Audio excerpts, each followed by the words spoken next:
शहर हो या गांव, सर्दी में सुबह उठने में सबको थोड़ा आलस तो आता था। इसलिए इसकी खूबसूरती हर कोई थोड़ी ना देख पाता था।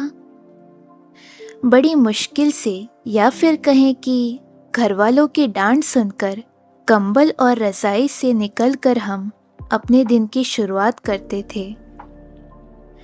सुबह कोहरे और ओस की बूंदें वातावरण में ठंड बढ़ाती थी।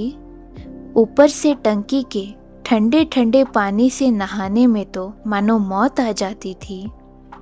इतनी ठंड में भी अखबार वाले और दूध वाले भैया का उगते सूरज के साथ घर घर अखबार और दूध पहुंचाना तो तय था। सभी पेड़ बिना पत्तों के काफी खाली खाली से लगते थे। ठंड से बचने के लिए सभी पक्षी और जानवर ऐसे छिप जाते थे कि नजर ही नहीं आते थे। इन दिनों बहती नाक और खांसी सभी को बहुत परेशान करती थी। काढ़ा पीने, दवाई लेने और गरारे करने के लिए मजबूर करती थी। न जाने हर घर के बुजुर्ग रोज इतनी सुबह कैसे उठ जाते थे, फिर सर्दी के कपड़े पहनकर अपनी मंडली के साथ पार्क में व्यायाम करने पहुंच जाते थे।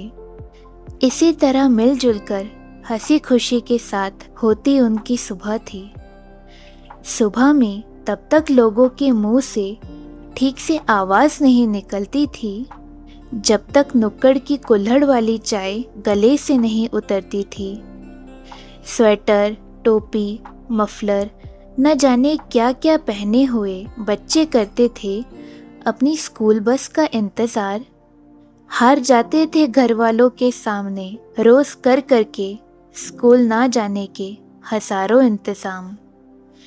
इन दिनों तो सूरज दादा ईद का चांद बन जाते थे, पर जब नजर आते थे काफी काम आते थे। सभी की छत पर सर्दी के कपड़े, कंबल, रजाई आदि सूखते हुए दिखते थे।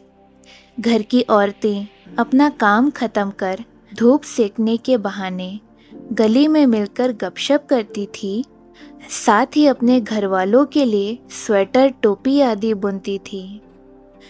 इन दिनों हाथ तो बर्फ की तरह जम जाते थे, इसलिए गली गली पर आपको कई लोग अलाव के चारों ओर बैठकर अपने हाथ सेंकते हुए नजर आते थे। खैर, जैसे जैसे यह दुनिया आधुनिक होती जा रही है, वैसे वैसे यह सर्दी की सुबह अपनी खूबसूरती खोती जा रही है। अब इस तरह सर्दी के दिनों का कोई लुत्फ कहाँ उठाता है।